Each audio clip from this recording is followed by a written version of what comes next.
Hello, my name is Laura Villareal. It's my great honor to introduce Ada Limon's oral history project interview, which I had the great joy of conducting. In the conversation, we discussed a number of topics ranging from her meditation practice, which you will see featured in the interview trailer, as well as the importance of financial transparency among writers, her work as Poet Laureate of the United States, and so much more. In preparing to interview Ada Limón, I reread her books and reflected on my previous experiences with her writing. The first time I encountered Limon's work was in grad school at Rutgers University, Newark, when we read Sharks in the Rivers prior to her visit. I remember thinking, this is what I want to do with my life, an affirmation I had yet to hear myself articulate without lingering doubt. Through her work, I could see a path for someone like me to continue on a poetic life. Even so, I think the most memorable experience with her work was at her reading. As she read, I could feel the energy amplifying through the crowd from poem to poem. Then she read her final poem, Service, which ends with the lines, I lifted my skirt and pissed like the hard bitch I was, and the crowd burst into cheers.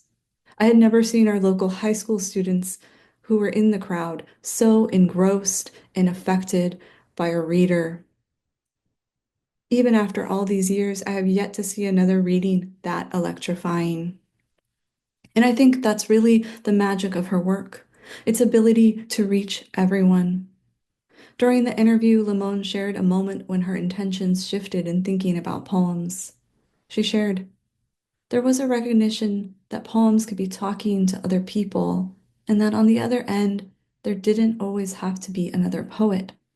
There could also be another person that had never read a poem. She is the people's poet, a vital role in this increasingly challenging state of the world. For Letras Latinas' 20th anniversary, Francisco Aragon and I co-edited a folio titled The Chorus These Poets Create, 20 Years of Letras Latinas. Limon, Limon's contribution titled While Everything Else Was Falling Apart feels exemplary of her work in trying to reach out. It's my delight to read that poem for you now. While everything else was falling apart.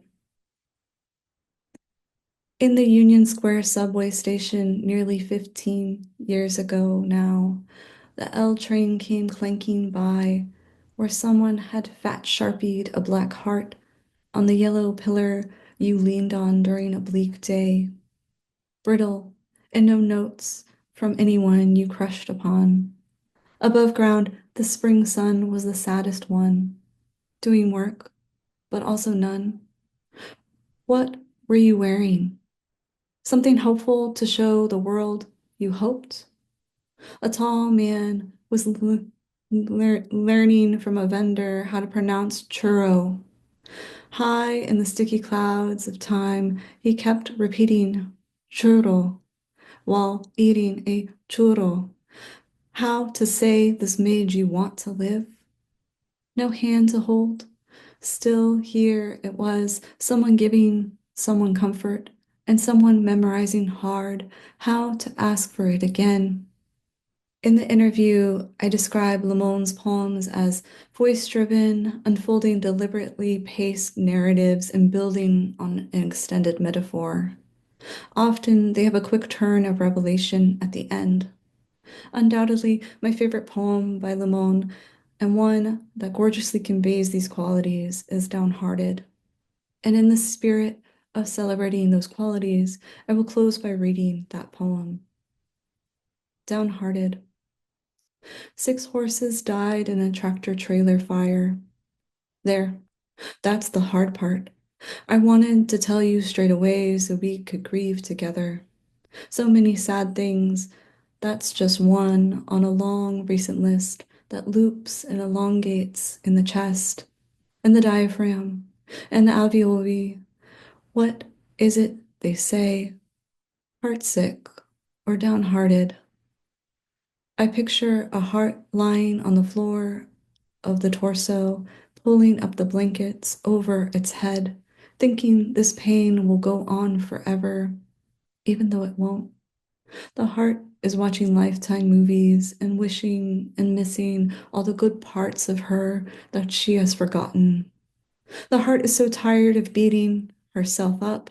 She wants to stop it still, but also she wants the blood to return, wants to bring in the thrill and wind of the ride, and the fast pull of life driving underneath her.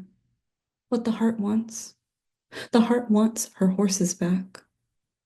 I encourage you to watch the full video of our conversation, as well as the other 10 takes from the Letras Latinas archive videos found on Poets House website.